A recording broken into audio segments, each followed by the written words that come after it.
네, 오늘은 6.25 전쟁 기념일을 맞아 함께 모여 기도하고 또 예배를 드리는 소중한 예배 시간입니다. 이날은 우리가 과거의 아픔과 상처들을 돌아보고 또 하나님의 은혜와 사랑으로 하나 되어 새 희망을 품는 시간입니다. 오늘 말씀을 통해서 우리가 어떻게 그리스도의 사랑과 또 새 희망을 가지고 살아가야 하는지를 함께 이 시간 말씀을 통해 나누고자 합니다. 1년의 달력을 보면 국경일과 기념일로 이렇게 두 가지의 일로 나누어져 있습니다. 달력에는 수많은 국경일, 빨간색으로 대부분 국경일이 정해져 있고 또 많은 기념일들이 있습니다. 국경일은 국가의 경사로운 날을 기념하는 날로 지정되어 있습니다. 예를 들면 3.1절, 제헌절, 그리고 광복절, 또 한글의 날이 이 국경일에 속합니다. 또 달력에는 이외에 기념해야 하는 기념일이 있습니다. 너무 많아서 6월에 있는 기념일만 제가 간략하게 말씀드리면 5일에 있었던 환경의 날, 6일에 있었던 현충일, 10일에 있었던 민주항쟁 기념일, 28일에 철도의 날. 여러분 다 알고 계셨나요? 너무나 많은 기념일들이 달력에 빼곡히 적혀 있습니다. 특히나 오늘은 6.25를 기념하는 6.25 기념일입니다. 원래라면 6월 25일 날 기념해야 되는데 저희들이 수요 예배로 모이기 때문에 오늘 특별히 저희 총회력으로 오늘 함께 예배를 드리고 있습니다. 기념이라는 말의 사전적인 의미를 찾아보니까 잊지 않고 마음에 되새기는 것이 바로 기념이라고 말합니다. 제가 알고 있는 6.25는 어렸을 때 부모님을 통해서 또 커서는 학교에 가서 가르쳐준 학습을 통해 듣고 배운 것입니다. 또 많은 어르신들의 이야기를 통해서 또 TV를 통해서 들은 것을 또 본 것을 기억하고 그것을 내 지식으로 습득하여서 6월 25일은 어떠한 날이구나 라는 것을 알고 있습니다. 실질적으로 저와 오늘 예배를 준비한 여전도회 회원들 대부분이 6.25에 대한 자신의 살아있는 경험을 가진 분들은 여기 이 자리에 앉으신 분들도 몇 분 되지 않는다고 생각합니다. 내가 겪었던 일이 아니었더라도 우리는 반드시 잊으면 안 되는 기념해야 하는 일들이 있습니다. 요즘 교육부에서는 6월 한 달 동안 하나님의 마음으로 나라를 사랑하고 또 나라를 향해 교회를 향해 살아갔던 사람들에 대해서 배우고 있습니다. 오산학교를 지은 이승훈, 또 가난한 자들의 어머니였던 방혜인, 우리나라의 첫 번째 교회인 소래교회의 시작인 서상윤과 서경조, 이런 많은 믿음의 사람들의 삶을 소개하며 우리 4세대 아이들에게도 믿음의 선조들, 우리나라를 위해서 또 우리 교회를 위해서 이렇게 목숨을 걸고 헌신한 자들이 있었다라는 것을 가르치고 있습니다. 제가 유아부를 담당하고 있는데요, 그 아이들이 이름을 가르치면 뭘 알겠습니까? 그런데도 그 작은 입술로 하나님을 사랑하고 교회를 사랑합시다 하면 저를 따라서 똑같이 그 입술을 벌려서 따라합니다. 이렇게 우리 차세대 아이들에게 이 일들을 가르치고 또 기념하게 하는 것은 매우 중요합니다. 마음에 새기고 또 나의 세대뿐만 아니라 다음 세대까지 알려 마음에 새기게 하는 일, 이것은 우리의 세대뿐만 아니라 하나님의 말씀에도 이렇게 하라고 명하고 있기 때문입니다. 신명기 32장 7절 말씀을 함께 보겠습니다. 옛날을 기억하라. 역대의 연대를 생각하라. 내 아버지에게 물으라. 그가 내게 설명할 것이요 내 어른들에게 물으라. 그들이 내게 말하리로다. 아멘. 모세는 이스라엘 백성들을 향해 천지를 창조하시고 지금까지 너희들을 지켜서 인도하신 이가 바로 너희를 지으신 하나님 여호와라는 것을 기억하라고 말합니다. 신명기를 통하여서 자신은 가나안 땅에 들어가지 못하지만 후손들을 향해서 이러한 이야기를 통해서 또 이러한 선포를 통해 말씀하고 있습니다. 너희는 기억하라는 것입니다. 하나님을 기억하고 기념하여서 하나님이 내 아버지 되심과 끝까지 너희와 함께 하심을 잊지 말고 기억하고 그를 순종하며 따르라고 말하고 있습니다. 신명기를 관통하는 말을 한 단어로 설명한다면 쉐마가 될 것입니다. 쉐마의 뜻은 우리가 알고 있듯이 들으라 이스라엘이라는 뜻입니다. 들으라는 말은 제가 지금 말하고 있는 것을 귀로 들으라는 이런 1차원적인 말을 하는 것이 아닙니다. 신명기 6장 8절의 말씀입니다. 너는 또 그것을 내 손목에 메어 기호를 삼으며 내 미간에 붙여 표로 삼고. 이스라엘 백성들은 이렇게까지 해서라도 하나님의 일하심을 기억하며 그 말씀을 지켜가며 노력했습니다. 그래서 아직도 유대인 교육법, 또 요즘 유행하고 있는 교육이 또 있습니다. 하브루타 교육법이라는 것인데요, 많은 교회들 또 세상 교육에서도 이런 하브루타 교육을 많이 실천하고 있다고 합니다. 이 하브루타 교육 또한 유대인 교육에서 온 교육입니다. 유대인들이 가르치는 것은 다른 것이 아닙니다. 하나님의 말씀을 자신의 삶에 그대로 적용하며 하나님께서 주신 지혜로 그대로 살아가는 교육이었습니다. 그랬을 때 자신의 조상들의 그 일을 단지 그 옛날 이야기로만 삼지 않고 마음에 새겨진 그 일들을 지금 내 삶의 자리에 가지고 와서 교훈을 삼고 그 말씀대로 살아갔기 때문에 이들의 교육법이, 또 이들의 삶의 방법이 지금까지도 우리에게 전해지는 것입니다. 오늘 본문의 말씀에도 이것을 기억하고 믿음을 지켜나간 후손들의 이야기가 나옵니다. 바로 데살로니가 교회의 성도들의 모습입니다. 데살로니가 전후서는 데살로니가의 교회에 보낸 바울의 편지 글이 담겨져 있습니다. 1장 2절에 바울은 데살로니가 교인들을 칭찬하는 말로 편지를 시작하고 있습니다. 바울이 데살로니가 교회를 방문한 것은 바로 2차 전도 여행 때였습니다. 주 49년에서 52년 사이에 이 데살로니가 교회를 방문한 것으로 알려져 있는데요, 먼저 마게도니아에서 빌립보 교회를 개척한 후에 바로 데살로니가를 방문하였습니다. 데살로니가를 방문하고 나서 그곳에 바로 교회를 개척합니다. 데살로니가 도시는 로마에서 아시아까지 이어지는 중요한 간선도로가 나져 있었고, 또 당시 데살로니가에 살던 인구가 20만 명이 넘었다라고 합니다. 이렇게 큰 대도시로서 바울은 이곳에서 분명한 하나님의 역사가 일어날 것을 기대함으로 복음을 증거하게 됩니다. 데살로니가를 방문하고 교회를 개척하면서 많은 이방인들에게 예수 그리스도를 전하게 됩니다. 이들 역시도 하나님은 알고 있지만 예수가 그리스도 되심, 복음은 알지 못하였기 때문에 열심히 그곳에서 복음을 증거합니다. 그래서 많은 열매들을 맺게 됩니다. 복음을 듣고 회심한 많은 이방인들은 그 교회에 함께 모여 함께 기도하기 시작했고 복음을 듣기 시작했습니다. 그런데 사도행전 17장 10절의 말씀에 보니, 함께 보겠습니다. 밤에 형제들이 곧 바울과 실라를 베레아로 보내니 그들이 이르러 유대인의 회당에 들어가니라. 아멘. 이 말씀은 바울이 이 데살로니가 교회에 도착했을 때부터 핍박이 시작됩니다. 유대인들로부터. 그래서 어쩔 수 없이 함께한 디모데와 실라와 함께 베레아로, 그 가까이 있었던 베레아로 몸을 숨기게 됩니다. 그런데 이곳에서도 있은 지 얼마 되지 않아서 이 유대인들이 이곳까지 쫓아와서 바울을 감옥에 가두려고 하자 또 베레아에서 또 다른 곳으로 피신을 하게 됩니다. 아덴으로 행선지를 옮기게 되죠. 교회를 개척한 지 얼마 되지 않은 상황이었기 때문에 바울은 데살로니가 교회 성도들이 무척이나 궁금하고 또 안타까웠습니다. 왜냐하면 극심한 핍박에 믿음을 잘 지켜나가고 있을지가 정말 걱정이 되고 근심이 되었기 때문입니다.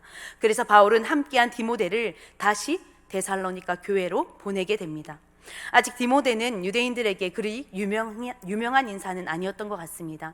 그래서 디모데가 다시 데살로니가로 가서 그 교회를 돌보게 됩니다. 그리고 나서 시간이 얼마 되지 않아 지금 데살로니가 교회의 성도들이 어떠한 모습으로 어떠한 상황에 처해 있는지를 다시 바울이 그 소식을 알게 됩니다. 3장 6절의 말씀입니다. 한번 말씀 보겠습니다. 지금은 디모데가 너희에게로부터 와서 너희의 믿음과 사랑의 기쁜 소식을 우리에게 전하고 또 너희가 항상 우리를 잘 생각하여 우리가 너희를 간절히 보고자 함과 같이 우리를 간절히 보고자 한다 하니. 아멘. 이 말은 디모데가 전한 기쁜 소식이었습니다. 슬퍼하고 낭망하고 아무것도 하지 못하고 또 어떤 이들은 믿음을 포기하고 집으로 돌아갔다라는 소식이 아니라 오히려 이들은 더욱더 함께 모여 기뻐하며 예배드리기를 쉬지 않고 오히려 우리를 가르쳤던 바울 선생님을 더 보고자 한다라고 하는 것입니다. 이 소식을 들은 바울은 걱정과 염려와 달리 성도들이 환난 중에도 이렇게 기뻐한다는 소식을 듣고 얼마나 마음이 기뻤는지 이 오늘 데살로니가 전서 서두에 이들을 향하여서 칭찬의 글을 함께 쓰면서 이들의 환난 중에서도 이렇게 기뻐할 수 있다는 것이 얼마나 감사한지에 대해서 함께 기뻐하며 하나님께 감사의 글을 싣고 있습니다. 데살로니가 교회의 교인들은 대부분 우리가 말하는 초신자들입니다. 교회 나온 지 얼마 되지 않고 복음을 듣고 또 구원을 확신을 가진, 내가 지금 구원의 확신이 있는지, 예수 그리스도를 진짜 믿고 있는지를 바울은 그들의 믿음을 완전히 확인하지 못한 상태에서 떠났기 때문에 근심하고 걱정할 수밖에 없었습니다. 하지만 오히려 이들의 믿음은 그 누구보다 강력했고 강했습니다. 4절의 말씀입니다. 하나님의 사랑하심을 받은 형제들아, 너희를 택하심을 아노라. 아멘. 우리가 고넬료를 통해서 알 수 있듯이 진정 하나님을 경외하는 자는 그 삶의 모습이 달랐다는 것을 알 수 있습니다. 고넬료는 자신이 믿는 하나님의 자녀들에게도 동일하게 하나님을 경외하는 자의 삶이 어떠해야 되는지를 자신의 자녀들에게도 가르치고 또 자신의 가족들에게도 복음을, 하나님을 경외하는 방법들, 또 예배하는 것들을 쉬지 않고 가르쳤습니다. 오늘 함께 본 데살로니가에서 바울의 복음을 들은 이 성도들의 모습도 마찬가지였다라고 생각됩니다. 자신들의 아버지, 그들의 할아버지로부터 들은 바대로 하나님을 마음과 뜻과 목숨을 다해 사랑하라고 하신 그 하나님의 말씀을 듣고 그대로 행하며 살았던 데살로니가 교회의 성도들이었습니다. 아니, 아직까지는 성도의 모습이 아니었지만 바울의 복음을 듣기 이전에는 이러한 믿음을 가진 하나님을 경외하는 자로서의 올바른 신앙을 가지고 있었기 때문에 바울을 만났을 때 이미 예비하신 성령께서 그들의 마음을 움직이시고 하나님께서 그 마음을 열어주시고 예수 그리스도를 영접하는 데에 그 열매를 보게 했다라는 것입니다. 데살로니가 교회의 성도들이 또 바울이 열심히 해서 된 것이 아니라 성령님께서 이렇게 하셨다라는 것을 바울은 확신 있게 말씀에서 고백하고 있습니다. 우리 그렇다면 6.25 때로 다시 돌아가 보겠습니다. 우리는 전해진 기억으로 이날을 생각할 수밖에 없습니다. 3년이 조금 넘는 긴 시간 동안 6월 25일 새벽 5시 일어난 그때부터 3년 동안 남과 북은 서로에게 수많은 상처와 아픔을 남겼습니다. 그럼에도 불구하고 이러한 죽음의 공포에서 또 공포만이 가득한 전쟁터에서도 놀라운 하나님의 은혜의 간증의 이야기도 있었다는 것을 우리는 기억합니다. 이 또한 이 시기를 겪은 어른들의 기억과 들음을 통해 알게 된 것입니다. 기독교인들은 전쟁으로 일어난 혼란과 어려움을 마주하면서도 기도하는 일을 쉬지 않았다고 합니다. 교회들은 전쟁 상황에 맞추어 특별 기도회를 열었고 예배를 열고 국가와 군인들, 희생자들을 위한 기도를 지속적으로 시행했습니다. 어떤 날은 기도가 끊이지 않아 멈추지 않아서 밤을 샌 적도 많다라고 합니다. 이들은 예배의 자리에 언제 폭탄이 떨어질지도 모른다는 그 위험과 또 두려움이 도사리고 있었지만 이들은 기도를 멈추지 않았습니다. 모든 것이 끝났다라고 생각했을 때 오히려 소망을 주시는 하나님을 바라본 것입니다. 데살로니가 성도들이 환난 가운데 그 환난을 바라보지 않고 구원을 주신 그 예수 그리스도의 구원을 바라본 것처럼 우리 믿음의 조상들이 그렇게 하나님의 믿음을, 하나님의 신뢰를 바라본 것입니다. 이러한 모습은 환난 중에 더욱이 하나님을 믿고 승리를 확신하는 데살로니가 교회의 성도들의 모습과 닮아 있습니다. 사랑하는 성도 여러분, 기독 정신은 모두가 끝이라고 포기하라고 할 때 우리의 힘으로 일어납시다 라고 외치는 것이 아닙니다. 쓰러진 상황에서도 일어날 수 없는, 주저앉을 수밖에 없는, 포기할 수밖에 없는, 눈물밖에 없는 그 상황에 예수님의 옷자락을 만졌던 그 여인과 같이 하나님의 그 발자락을 만지면서 끝까지 붙들어내는 신앙, 그것이 기독 정신임을 믿으셔야 합니다. 아직까지 우리는 휴전 중에 있습니다. 남과 북도 언젠가는 하나님의 때에 하나가 된 줄 믿습니다. 이를 위해 믿는 자들이 통일에 대한 소망을 가지고 기도해야 합니다. 정치, 이념 이런 것을 떠나 오직 하나님께서 택하신 백성들이 다시 하나님께로 돌아와 환난을 벗어나 자유하게 하나님께 예배하게 될 그날을 우리가 꿈꾸고, 그 날을 먼저 이루어 주신 하나님께 우리가 먼저 감사함으로 눈물 흘리며 하나님을 끝까지 붙들고 그들을 위해서 기도해야 되는 것입니다. 1장 4절의 말씀을 한번 다시 보겠습니다. 함께 읽도록 하겠습니다. 하나님의 사랑하심을 받은 형제들아, 너희를 택하심을 아노라. 아멘. 우리가 하나님을 선택한 것이 아니라 하나님께서 우리를 선택하셔서 우리를 하나님의 자녀 되게 하셨고 성령의 능력으로 복음을 위해 살아가게 하셨다는 말씀입니다. 이것은 바울인 자신에게 뿐만 아니라 이 편지를 받는 데살로니가 성도들과 오늘 이 자리에 있는 저와 여러분에게 동일하게 해당되는 말씀인 줄 믿습니다. 하나님께서 우리를 먼저 택하셨다는 것은 모든 주권이 하나님께 있다라는 말씀입니다. 이것을 인정할 때 내게 주신 삶의 모든 시간들의 주인이 하나님임을 알고 살아갈 수 있게 됩니다. 하지만 하나님은 이 또한 우리의 연약함을 아시고 우리의 믿음이 연약함으로 그렇게 고백할 수 없음을 알고 계셨기에 우리에게 성령님을 허락하여 주셨습니다. 우리는 성령님의 도우심으로 하나님의 부르심에 합당한 그리스도인 다운 삶을 살아갈 수 있게 된다는 것입니다. 이 시간 함께 6절의 말씀을 함께 보겠습니다. 자막에 띄우지 않습니다. 우리 성경을 함께 찾아서 보도록 하겠습니다. 6절 말씀입니다. 시작. 또 너희는 많은 환난 가운데서 성령의 기쁨으로 말씀을 받아 우리와 주를 본받은 자가 되었으니. 아멘. 데살로니가 교회 성도들도 아마 자신의 힘으로 자신이 들은 바대로 그것을 끝까지 견뎌라, 버텨라 라고 했다라면 버텨내지 못했을 것입니다. 그 핍박 가운데, 환난 가운데 다 뿔뿔이 흩어질 수밖에 없었을 것입니다. 왜냐하면 우리는 너무나 연약한 존재들이기 때문입니다. 하지만 이들이 견뎌낼 수 있었던 것은 누구의 능력 때문이라고 말하고 있습니까? 바로 성령의 능력입니다. 바로 하나님께서 주신 그 힘 때문에, 그 은혜 때문에 우리는 견뎌낼 수 있는 것입니다. 여러분, 환난 가운데 계십니까? 우리에게 이미 성령이 계십니다. 아멘.